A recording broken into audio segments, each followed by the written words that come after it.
வணக்கம். இது கள்ளிப்பாடி சேதுபதியின் குரல். சேலம் மாவட்டம் தீவெட்டிப்பட்டியில நடந்திருக்கக்கூடிய ஒரு சம்பவம் என்பது மிக பெரிய அளவுல பரபரப்பை ஏற்படுத்திருக்கு. என்ன நடந்ததுன்றத நேரடி கள தகவலோடு விரிவா பார்க்கலாம் வாங்க. நேற்றைய தினம் சுமார் ஒரு 2 மணி அளவுல அனைத்து சமூக ஊடகங்களிலுமே பிரேக்கிங் நியூஸா தீவெட்டிப்பட்டி என்கிற கிராமத்தில் நடந்திருக்கக்கூடிய ஒரு சம்பவம் என்பது பெரிதா பரப்பப்பட்டது. அங்க இருக்கக்கூடிய பெரிய மாரியம்மன் கோவில நடந்திருக்கக்கூடிய திருவிழா என்பது கலவரமா மாறி இருக்கு. தீவெட்டிப்பட்டியில அனைத்து தரப்பை சார்ந்த சமுதாயத்தவர்களுமே வாழ்ந்துகிட்டு இருக்கிறாங்க. இஸ்லாமியர்கள் வாழ்ந்துட்டு இருக்கிறாங்க, போயர்கள் வாழ்ந்துகிட்டு இருக்கிறாங்க, வன்னியர்கள் வாழ்ந்துகிட்டு இருக்கிறாங்க, பரையர் சமுதாயத்தை சார்ந்தவர்கள் வாழ்ந்துகிட்டு இருக்கிறாங்க, சக்கிலிய சமுதாயத்தை சார்ந்தவர்கள் எல்லாமே வாழ்ந்துகிட்டு இருக்காங்க. அங்க ஒரு பெரிய மாரியம்மன் கோவில் இருக்குது. இந்த கோவில்ல ஒவ்வொரு வருடமுமே சித்திரை திருவிழாவின் போது தேர் இழுக்கிறது, கோவில்ல பல்வேறு திருவிழாக்களை மேற்கொண்டுன்னு சொல்லிட்டு பெரிய அளவுல விமர்சையா கொண்டாடக்கூடிய விழாவா மாறி இருக்குது பெரிய மாரியம்மன் கோவிலினுடைய திருவிழா. ஒவ்வொரு வருடமே நடத்துறது போல இந்த வருடமே நல்ல விமர்சையா நடத்தணும்னு சொல்லிட்டு அங்க இருக்கக்கூடிய கோவிலினுடைய நிர்வாக குழு உறுப்பினர்கள் எல்லாமே அதற்கான அறிவிப்புகளையுமே வெளியிட்டு இருக்கிறாங்க. இதுல மாறுபட்டை கருத்தை கொண்டிருக்கிறதாக ஒரு குறிப்பிட்ட தரப்பை சார்ந்தவர்கள் என்ன பண்ணிருக்கிறாங்கன்னாக்க ஒரு புகார் ஒன்றை மேற்கொண்டிருக்கிறாங்க. இதன் அடிப்படையில கோட்டாட்சியருடைய தலைமை அலுவலகத்துல அங்க இருக்கக்கூடிய காவல்துறையினுடைய அதிகாரிகள், கோட்டாட்சியர் எல்லாமே ஒன்றிணைந்து ஒரு பீஸ்ஃபுல் மீட்டிங்கை அரேஞ்ச் பண்றாங்க. இந்த மாதிரி வன்னிய தரப்பை சார்ந்தவர்கள்ட்ட என்ன சொல்றாங்கன்னா, இந்த தரப்பை சார்ந்தவர்கள் அந்த கோவிலுக்குள்ள உரிமை கேட்கிறாங்க, நாங்களும் கங்கண கட்டுவோம்ன்றாங்க, அழகு குத்துவோம்ன்றாங்க, நிறைய மாற்றமான முறைகளை மேற்கொள்ளணும்னு சொல்றாங்க. இதுக்கு நீங்க ஒத்துழைச்சிங்கன்னா அந்த கோவிலுடைய திருவிழா நல்லா நடக்கும்னு சொல்லிட்டு கோட்டாட்சியர் சொல்லியிருக்கிறாங்க.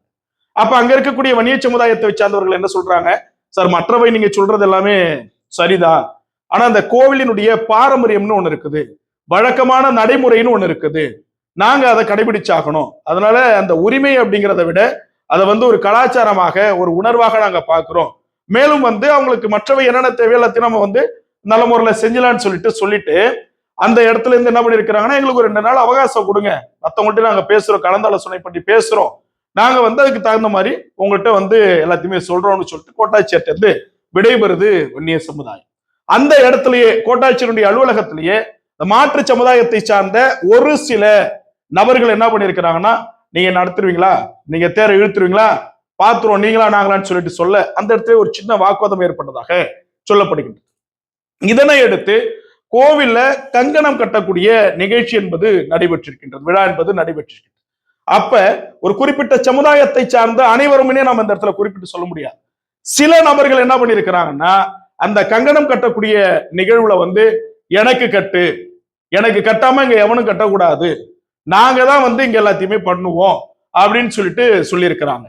அப்ப அந்த வன்னிய சமுதாயத்தை சார்ந்தவர்களுடைய சில முக்கிய தலைமையர்கள் என்ன சொல்லியிருக்கிறாங்கன்னா, ஏன்பா தேவையில்லாத பிரச்சனை பண்ணிட்டு இருக்கீங்க, வருஷா வருஷம் நம்ம என்ன பண்ணிட்டு இருக்கோமோ அதான பண்ணணும், இது நடைமுறையை மாத்தாதீங்கப்பா, உங்களுக்கும் ஒரு கோவில் இருக்குது, காளியம்மன் கோவில் இருக்குது, அங்க வேற சமுதாயத்தை சார்ந்தவங்க எனக்கு கங்கணம் கட்ட அளவு ஊத்துனா நீங்க ஏத்துப்பீங்களா, இது தேவையில்லாத ஒரு பிரச்சனையை தூண்டுறீங்களே, இத்தனை வருஷமா நம்ம ஊருக்குள்ள இதெல்லாம் இருந்தது இல்லைன்னு சொல்லிட்டு சொல்லக்குள்ள அப்படிதான் பண்ணுவோம், முடியுமா முடியாதான்னு சொல்லிட்டு அந்த கங்கணம் கட்டக்கூடிய இடத்துல ஒரு பெரிய பிரச்சனை என்பது ஏற்பட்டிருக்கின்றது. இதனை அடுத்து சில நபர்களுடைய தூண்டுகோளால பட்டியல் சமுதாயத்தை சார்ந்தவர்கள் என்ன பண்ணிருக்கிறாங்கன்னாக்க, அங்க இருக்கக்கூடிய NH7 தேசிய நெடுஞ்சாலையில சாலை மறியல்ல ஈடுபட்டு இருக்கிறாங்க. அதே இடத்துல மற்றொரு இடத்துல என்ன பண்ணிருக்கிறாங்க, வன்னிய சமுதாயத்தை சார்ந்தவர்கள் அவங்களுமே சாலை மறியல்ல ஈடுபட்டு இருக்கிறாங்க. வன்னிய சமுதாயத்தை சார்ந்தவர்கள் என்ன சொல்றாங்க, இது எங்களுடைய கோவில், இந்த கோவில்ல எல்லாருமே வழிபடுறதுக்கு அனுமதி உண்டு, எல்லாமே உண்டு, ஆனா சில முக்கிய சம்பிரதாய சாஸ்திரங்கள் இருக்குது, அதை யார் யார் செய்ய வேண்டுமோ அவர்கள் தான் செய்ய முடியும், ஏன்னா இது அனைவருக்குமான வழிபாட்டு தலமாக இருப்பினுமே கூட அந்த சில சம்பிரதாயங்கள் எல்லாமே நாங்க செய்யணும், இதுல அவங்க புதிதாக ஒரு பிரச்சனை ஏற்படுத்தும் விதமாக ஒரு கலவரத்தை தூண்டுவதற்கான முயற்சியை மேற்கொள்றாங்களே, அதற்கு அனுமதிக்க கூடாது வன்னிய சமுதாயத்தை சார்ந்தவங்க பண்றாங்க. இந்த சமுதாயத்தை சார்ந்த சில நபர்கள் என்ன பண்றாங்கன்னா, அதெல்லாம் முடியாது, நாங்க கங்கணம் கட்டுவோம், நாங்க எல்லாத்தையும் பண்ணுவோம், எங்களை அனுமதிக்கலன்னா அங்க தேர் இழுக்க முடியாது, கோவில் எடுத்து பூட்டி சீல் வைக்கிறதுக்கு நாங்க எல்லாத்தையுமே பண்ணிடுவோம் சொல்லிட்டு அவர்களுடைய உண்மையான நோக்கம் என்பது அவர்களுடைய போராட்ட காலத்திலே வந்துருச்சு. அவங்களுடைய நோக்கம் என்ன, சாமி கும்பிடுறது கிடையாது, இது அங்க இருக்கக்கூடிய மக்கள் சொன்னது, வன்னிய சமுதாயத்தை சார்ந்தவர் சாமி கும்பிடுறது கிடையாது, அங்க கலவரத்தை தூண்ட வேண்டும், திட்டமிடப்பட்டு வன்னிய சமுதாயத்தினுடைய மாரியம்மன் கோவிலை பூட்டப்பட வேண்டும் என்பதற்காகவே ஒரு குறிப்பிட்ட நபர்களுடைய பெயரை சொன்னாங்க, நான் அதை பின்னாடி சொல்றேன். அவர் என்ன பண்ணிருக்காரு, சின்ன பையன் தான் வயசுல, அவர் தான் இவ்வளவுக்குமே வந்து காரணமாக முன்னிறுத்தி அந்த மக்களை வந்து ஒரு தவறான பாதைக்கு அழைத்து சென்றதாக சொல்லப்படுகிறது. சோ அந்த இடத்துல ஒரு சாலை மறியல் போராட்ட களமா இருந்த அந்த இடத்துல மாற்று சமுதாயத்தை சார்ந்தவர்கள் என்ன பண்றாங்க அப்படின்னாக்க, ஆல்ரெடியே வந்து இவங்க முன்னதாகவே வைத்திருந்த திட்டமிட்டபடி அங்க இருக்கக்கூடிய கடைகளுக்கு தீ வைச்சிருக்கிறாங்க. பக்கத்துல வந்து பாத்தீங்கன்னா இதுல உங்களுக்கு நல்லா தெரியும், இங்க இருக்கக்கூடிய இடத்தெல்லாம் பார்க்கலாம். இதான் இந்த மெயின் ஏரியா. இந்த கடை இருக்குது இல்லையா, காய்கறி கடை, பக்கத்துல ஒரு நகை கடை, மேல வந்து ஒரு டேட்டோ ஆர்டிஸ்ட் இருக்கிறாப்ல, ஒரு டேட்டோ பர்சன் இருக்கிறாப்ல, அந்த கடை. இங்க வந்து இந்த மாற்று தரப்பு சமுதாயத்தை சார்ந்தவர்கள் போராட்டம் பண்றாங்க. அப்ப அந்த கடைக்கு தீ வச்சு அது அப்படியே ஸ்ப்ரெட் ஆயிட்டு, இங்கேயும் ஸ்ப்ரெட் ஆயிட்டு, மேல இருக்கக்கூடிய கடை வரைக்குமே ஸ்ப்ரெட் ஆயிடுச்சு. எதிர்தரப்பை சார்ந்தவர்கள் இவங்களும் சொல்லிட்டு மாறி மாறி இவர்கள் என்ன பண்ணிக்கிறாங்க, ஒருவர் தாக்கி கொண்டதாக சொல்லப்படுகின்றது. மேலும் காவல்துறை அந்த இடத்துக்கு வராங்க. காவல்துறை வந்து இதனை கட்டுப்படுத்துகிறார்கள். இந்த கலவரத்தை கட்டுப்படுத்த முயற்சி செய்கின்ற போது இங்க பார்க்க முடியும், நீங்க அங்க இருக்கக்கூடிய கல் எல்லாம் எடுத்து காவல்துறையின் மீதே ஒரு குறிப்பிட்ட சமுதாயத்தை சார்ந்தவர்கள் தாக்கி இருக்கிறாங்க. ஸ்ட்ரென்த் பத்தல. அப்புறம் உடனடியா கூடுதல் படை எல்லாமே வருது, வந்து முழுமையா அந்த பிரச்சனையை, அந்த கலவரத்தை கட்டுக்குள்ள கொண்டு வந்திருக்கிறாங்க.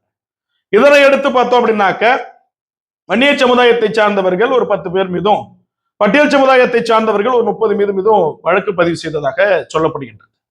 இதுதான் அங்க நடந்த விஷயம். சோ இதற்கு முன்பாக சில திட்டமிடல்களா என்னென்ன நடந்திருக்குது அப்படின்னா, ஒரு பெரிய கேள்விக்குறி இந்த இடத்துல நடந்திருக்கக்கூடிய சம்பவத்தை அடிப்படையாக கொண்டு ஒரு மிகப்பெரிய கேள்விக்குறி என்பது எழப்பட்டிருக்கிறது. இதோடைய ஃபுட்டேஜஸ் எல்லாம் பார்க்க முடிந்தது. சோ டைரக்டா நம்ம இன்புட் பண்ண முடியாது, சம் யூடியூப் ரெஸ்ட்ரிக்ஷன் இருக்கிறதுனால. என்ன அப்படின்னா, அந்த பெட்ரோல் கேனு இருக்குது இல்லையா, அது அந்த இடத்துக்கு எப்படி வந்து, இந்த தீ வைக்கப்பட்டது ஏதோ சும்மா வச்சிருக்கல, பெட்ரோல் கேன்ல இந்த பெட்ரோலை எடுத்து இந்த கடைக்கு திட்டமிட்டு ஊத்தி அந்த கடையை அரிச்சிருக்கிறாங்க. 2 மணிக்கு பிரச்சனை நடக்குது, அந்த இடத்துல எப்படி பெட்ரோல் கேன் வந்ததுன்றது ஒரு பெரிய கேள்வியா இருக்குது. இது குறித்து சில தகவல்களை மேற்கொண்ட போது சொல்றாங்க, இந்த கோவில்ல இன்னைக்கு பிரச்சனையை நம்ம வளர்த்துறோம், எவனாவது வந்தானா எதா இருந்தாலும் பாத்துக்கிறோம், என்ன வேணாலும் நம்ம எஸ்ட்ரீம் லெவலுக்கு போகணும்னு சொல்லிட்டு காலை 7 மணிக்கு ஒரு குறிப்பிட்டவர்கள் இந்த பெட்ரோல் கேனை வைத்திருந்ததாக சொல்லப்படுகின்றது. நடக்கும், நம்ம என்ன பண்றோம், வந்துடுறோம். ஏன் இந்த கேள்வி எழுதுன்னா, கோவில் மாரியம்மன் கோவில் இருக்கிறது 1/2 கிலோமீட்டர் உள்ள, அந்த இடத்துல வந்து இந்த மாதிரியான ஒரு அசம்பாவிதம் நடக்கல. அதை தாண்டி சாலை மறியலில் ஈடுபட வந்தவர்கள் அந்த குறிப்பிட்டவர்களுடைய கடையை மட்டும், அந்நிய சமுதாயத்தை சார்ந்தவருடைய கடை என்று சொல்லப்படுகின்றது, அந்த கடையின் மீது பெட்ரோல் ஊத்தி இது பண்ணிருக்கிறாங்க. சோ அது பக்கத்துல இருந்த நகை கடைக்குமே ஸ்ப்ரெட் ஆயிருக்குது, மேல இருக்கக்கூடிய கடைக்குமே ஸ்ப்ரெட் ஆயிருக்குது. இந்த அளவுக்கு ஒரு பிராக்டிக்கலி ப்ரீ பிளான்டா நடத்தப்பட்டிருக்கிறதாக சிலரினுடைய சந்தேகங்கள் எழுவது எழப்பட்டிருக்கின்றது. ஏன்னா இத்தனை ஆண்டு காலம் ஒரு பொதுவா ஒரு விஷயம் என்ன, ஏப்பா நாங்க கோவிலுக்குள்ள போயிட்டு சாமி கும்பிடக்கூடாதான்னு சிலர் கேட்பாங்க. அது தவறே கிடையாது, அது தவறே கிடையாது. அது நிச்சயமாக அனைவருக்குமான உரிமையாக ஊரினுடைய முக்கியஸ்தர்கள் ஒன்று திரண்டு அவங்க எல்லாம் உட்கார்ந்து பேச வேண்டிய விஷயம்.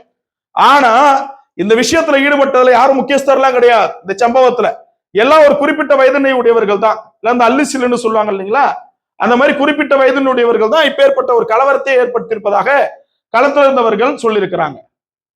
கோவிலினுடைய நிர்வாக குழு கிட்ட பிற சமுதாயத்தை சார்ந்தவர்கள் அமர்ந்து பேசி அதுக்கு என்ன வழிமுறையோ நடைமுறையோ பண்ணிருக்கலாம். ஆனால் வன்னியர்களுடைய வழிபாட்டு முறையையும் கலாச்சார முறையையும் முற்றிலுமாக சிதைக்க வேண்டும் என்பதற்காக இந்த சம்பவத்தை திட்டமிட்டு அங்க இருக்கக்கூடிய விசிகாவை சார்ந்த விஜயன் என்பவர் தான் அரங்கேற்றினார் என்று அந்த தரப்பு மக்கள் பல பேருமே சொல்லியிருக்கிறாங்க. இது நம்ம ஊடகத்திலே பார்த்தோம். என்னன்னா, அந்த நபரை காவல்துறையினர் அழைத்து கொண்டு செல்லக்கூடிய, பெட்ரோல்களோடு அழைத்து செல்லக்கூடிய காட்சியெல்லாம் நம்ம வீடியோஸ் மூலமா பார்க்க நேர்ந்தது. இப்படி ஒரு சில நபர்கள் செய்யக்கூடிய செயலால் ஒரு சமுதாயமே தவறான முறையில் ஒரு பாதை மாறக்கூடிய ஒரு சூழல் என்பது ஏற்பட்டிருக்கின்றது. நல்ல முறையில் நடக்க வேண்டிய தேர் இங்க பாருங்க, ஊரு கூடி தேர் இழுத்தது போன வருஷம். இன்னைக்கு என்ன நடந்திருக்குது, கோவில் பூட்டப்பட்டிருக்கின்றது. இந்த பாயிண்ட் நோட் பண்ணி வச்சுங்க, அதை டிஃபைன் பண்றேன். தேர் எப்படி நிக்குது, ஊரு கூடி இழுத்த தேரு இப்ப ஒதுக்குப்புறமா நிக்குது. இதுதான் அந்த சில குறிப்பிட்ட கய நபர்களுடைய எண்ணமா இருந்திருக்குது. என்ன இங்க நடக்கணும், கோவிலுக்குள்ள அனுமதிக்கலையா, உடனே வந்து எங்களுடைய உரிமை மறுக்கப்படுது என்பது போன்ற பல்வேறு முழக்கங்களை முன்வைத்து கோவிலை இழுத்து முடி சீல் வைக்க வேண்டும் என்பதுதான் இந்த கூட்டத்தினுடைய நோக்கமா இருந்திருக்குன்னு சொல்றாங்க களத்துல இருந்த மக்கள். காவல்துறை என்ன பண்ணிருக்கிறாங்கன்னா, சிசிடிவி ஃபுட்டேஜஸ் அங்க இருக்கக்கூடிய பல்வேறு சமுதாயத்தை சார்ந்த மக்கள்கிட்ட கேட்கக்குள்ள 80%, 100 out of 80% மக்கள் என்ன சொல்லி இருக்கிறாங்கன்னா, மாற்று தரப்பை சார்ந்த, வன்னியர் அல்லாத மாற்று எதிர்த்தரப்பை சார்ந்த சிலரினுடைய முகங்களை அடையாளம் காண முடிகிறது. அவர்களெல்லாம் ஒரு குறிப்பிட்ட அரசியல் கட்சியிலே ஐக்கியமாக்கி கொண்டு செயலாற்றி கொண்டிருக்கிறார்கள். அவர்கள்தான் இந்த கலவரத்தை முற்படுத்தி ஏற்படுத்தினார்கள் என்று சொல்லுகிறார்கள். நல்ல முறையில் நடக்க வேண்டிய ஒரு விழாவை திசை மாற்றி அதோடைய நோக்கம், எண்ணம் எல்லாவற்றையுமே சிதைத்து இப்படியான ஒரு கலவரத்தை முட்டி இருக்கிறார்கள்.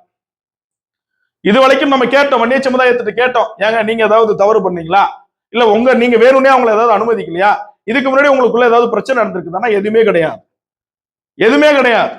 எல்லா இடத்துலயும் சக்தி அழைப்பாங்க. சக்தி அழைப்பு அப்படிங்கிறது ஒரு நிகழ்வாங்க, எல்லா இடத்துலயுமே சக்தி அழைப்பாங்க. இதுல இன்னொரு விஷயம் என்னன்னா, இது அங்க இருக்கக்கூடிய ஒரு சில நபர்கள் கொடுத்த தகவல், நம்மளுடைய சுய தகவல் கிடையாது. கோட்டாட்சியர் அலுவலகத்துல பீஸ் மீட்டிங் நடந்தது இல்லையா, அப்ப எதிர்த்தரப்பை சார்ந்தவர்கள் சொல்லி இருக்கிறாங்க, சார் அவங்க ஊர்ல காளியம்மன் கோவில் இருக்கு, அதை கும்பலாம்ல, எங்க ஊர்ல இந்த மாதிரி பண்ணு நினைக்கிறாங்களே, இது எந்த விதத்துல நியாயம் அப்படின்னு கேட்டதுக்கு அங்க இருக்க ஒருத்தர் சொல்லியிருக்கிறாரு, சரி நான் உன் ஊர் கோவிலுக்குள்ள கும்பல, எனக்கு என்ன பண்றேன்னா சக்தி அழைக்கிறதுக்கு ஒரு பொது இடத்தை எனக்குன்னு கொடுத்துரு, அது வன்னிய சமுதாயத்தை சார்ந்தவருடைய பட்டா இடத்தை கொடுத்துரு, அடுத்த 50 பவுன் நகை கொடுத்து நான் உன் கோவிலுக்குள்ளே வரேன்னு சொல்லிட்டு கோவில் கும்பிடுவதிலே ஒரு பெரிய அளவுல விவாதம் மற்றும் வியாபாரம் நடந்திருக்குது, பேரம் நடந்திருக்குது. 50 பவுன் நகை கொடுத்தா நான் கோவில் விட்டு கும்பிடாம போயிடுன்னு சொன்னதாக சொல்லப்படுகின்றது. அப்ப நோக்கம் சாமியை வழிபடுவதா அல்லது 50 பவுன் நகையை வாங்குவதான்னு சொல்லிட்டு அங்க இருக்கக்கூடிய சிலருடைய கேள்வியாமே எழுந்திருக்குது. இதுல இருந்து தெளிவா ஒரு விஷயத்த புரிஞ்சுக்கணும். இதே நிகழ்வு தான் மேல்பாதையில நடந்தது, அதே தொடர்ந்துதான் இந்த நிகழ்வு என்பது தற்போது இங்க தீவெட்டிப்பட்டிலுமே நடக்குது. இதனை தொடர்ந்தும் நமக்கு ஒரு பெரிய முக்கியமான ரகசிய தகவல் கிடைச்சிருக்குது. என்னன்னா, வன்னியர் சமுதாயம் வாழக்கூடிய பகுதிகளில் இருக்கக்கூடிய திரௌபதி அம்மன் கோவில் மற்றும் மாரியம்மன் கோவில்கள்ல அங்க இருக்கக்கூடிய மாற்று சமுதாயத்தை சார்ந்தவர்களை ஏவி விட்டு ஒரு குறிப்பிட்ட அரசியல் கட்சி அவர்களுடைய கலாச்சாரத்தையும் அவர்களுடைய வழிபாட்டு முறையும் சிதைக்க வேண்டும் என்பதற்காக இப்படியான பல்வேறு அசம்பாவித சம்பவங்களை ஏவி விடுவதற்கு தயாராகிவிட்டது என்று தகவல் கொடுத்திருக்கிறாங்க. சோ அதனால இங்க இருக்கக்கூடிய வன்னிய சமுதாயத்தை சார்ந்தவர்கள் தெளிவாக புரிந்து கொள்ள வேண்டும். உங்க ஊர்ல திரௌபதி அம்மன் கோவில் இருக்குது, மாரியம்மன் கோவில் இருக்குதுன்னா பூட்ட விடாம பாதுகாத்து வச்சுக்கீங்க. அந்த அளவுக்கு ஊர்ல இருக்கக்கூடிய முக்கியவர்கள் ஒன்று இரண்டு ஒரு முடிவு எடுங்க. இப்ப நான் மேற்கொண்டு சொன்ன அந்த விஜய் என்ற பேரு 28 வயசு பையன், அந்த ஒரு பையன் தான் இத்தகையத்துக்கும் அடிப்படையாக இருப்பாரோ என்கிற ஒரு எண்ணத்தை அங்க இருக்கக்கூடிய மக்கள் கருதுகிறார்கள். சோ இந்த மாதிரியான சூழல் மாறுபட வேண்டும், வேண்டுமென்றே திட்டமிடப்பட்டு இது மாதிரியான நோக்கங்களை திசை திருப்பக்கூடிய சூழலை அரசியல் கட்சி கைவிட வேண்டும். இன்னைக்கு பூஜை புனஸ்காரத்தோட அனைத்து தரப்பு மக்களோடு பெரிய அளவுல கொண்டாட வேண்டிய அந்த விழாவானது சில முக்கிய அரசியல் கட்சியை சார்ந்த நபர்களால் திட்டமிடப்பட்டு நிறுத்தி வைக்கப்பட்டிருக்கின்றது. இந்த நிலை காவல்துறை உண்மையான கயவர்களை அடையாளம் கண்டுள்ளதாக சொல்லியிருக்கிறார்கள். அதே போல அவர்களுக்கு உரிய தண்டனை கொடுக்க வேண்டும். எக்காரணத்திற்கு கொண்டும் உண்மைக்கு புறமான பல்வேறு செய்திகள் ஊடகங்களை பரவி கொண்டிருக்கின்றன. அதை யாவும் மக்கள் நம்ப வேண்டாம், அதை யாவும் பிறர்கள் பகிர வேண்டாம். ஊடகங்கள் என்பது அவர்களுக்கு ஏற்றார் போல திணித்து பல்வேறு செய்திகளை மக்கள் மத்தியிலே தேவையற்ற வன்னியர்கள் தான் கலவரக்காரர்கள் என்கிற ஒரு தன்மையை கொண்டு வந்து புகுத்தி கொண்டிருக்கிறார்கள். நடந்த விஷயம் இதுதான், நீங்க கும்பிடணுமா கொஞ்சம் பொறுங்க நம்ம பேசிக்கலாம் அப்படின்னு சொல்லிட்டு இருக்கக்குள்ளேயே அந்த இடத்துல ஒரு சண்டையை ஏற்படுத்தி கங்கண கட்டக்கூடிய நிகழ்ச்சியில ஒரு பிரச்சனையை உருவாக்கி அதை சாலை மறியலா மாற்றி அதை கடைக்கு தீ வைப்பு கலவரமா மாற்றி இன்னைக்கு இப்பேற்பட்ட ஒரு பிரச்சனையை உருவாக்கி இருக்கிறது ஒரு தரப்பை சார்ந்த குறிப்பிட்ட அரசியல் கட்சியினுடைய சில நபர்கள் மட்டுமே. அவர்களுடைய சதி திட்டம் சாயம் வெளுக்கும். அதை காவல்துறை நிச்சயமாக அவர்களுக்கு உரிய தண்டனையை பெற்றுக் கொடுப்பார்கள் என்று நம்புகிறோம். அந்த பகுதியில் எந்த பிரச்சனையும் வரக்கூடாது. நான் இப்பவும் சொல்றது என்னன்னா, அனைத்து தரப்பை சார்ந்தவர்களும் கடவுளை வழிபடுவதற்கு உரிமையானவர்கள் தான். அந்த உரிமையை எப்படி நாம் கேட்கிறோம் என்கிற விதம் என்பது ஒன்று இருக்கின்றது. நாம் அதட்டி கேட்பது வேறு, நம்ம அன்போடு கேட்கறதுன்றது வேறு. இத்தனை ஆண்டு காலமா மேல்பாதிலே அதை நடந்தது, எந்த பிரச்சனையுமே கிடையாது. அங்கேயே ஒரு அரசியல் கட்சி தான் பின்புலமா இருந்து அந்த மக்களை ஏவி விட்டது. இன்னைக்கு என்ன நடக்குது, யாருமே கும்பிடாம போயிடுச்சா? இதுல பெரிய இவனுக்கு மாதிரி சில பேர் பேசுவோம், பாத்தியா நான் பூட்டிட்டு, ஒண்ணும் கிடையாது, ஒண்ணும் கிடையாது. தவறு இழைத்தவனுக்கு நிச்சயமாக கடவுள் தண்டனை கொடுப்பான். அது யாரா இருந்தாலும் சரிதான், அது வன்னியரா இருந்தாலும் சரி, யாரா இருந்தாலும் சரி. திட்டமிடப்பட்ட கலவரங்கள் தடுக்கப்பட வேண்டும். ஒரு குறிப்பிட்ட அரசியல் கட்சியினுடைய சுய ஆதாயத்திற்கு சுய லாபத்திற்காக இத்தகைய கய எண்ணத்தை கொண்டு செயலாற்றி கொண்டிருக்கக்கூடிய அவர்களுடைய சாயம் விரைவில் வெளுக்கும் என்று கூறிக்கொண்டு, மாரியம்மன் உற்சவமா போக வேண்டிய நாள்ல இன்னைக்கு உறக்கத்தோடு படுத்து கொண்டிருக்கிறார். நிச்சயம் உறக்கமும் உண்மையும் மக்கள் மத்தியிலே விழியும் என்று தெரிவித்துக் கொண்டு மீண்டும் ஒரு காணொளியில் உங்களை சந்திக்கிறேன். அதுவரை உங்களிடமிருந்து விடைபெறுவது உங்கள் கள்ளிப்பாடி சேதுபதி. நன்றி, வணக்கம்.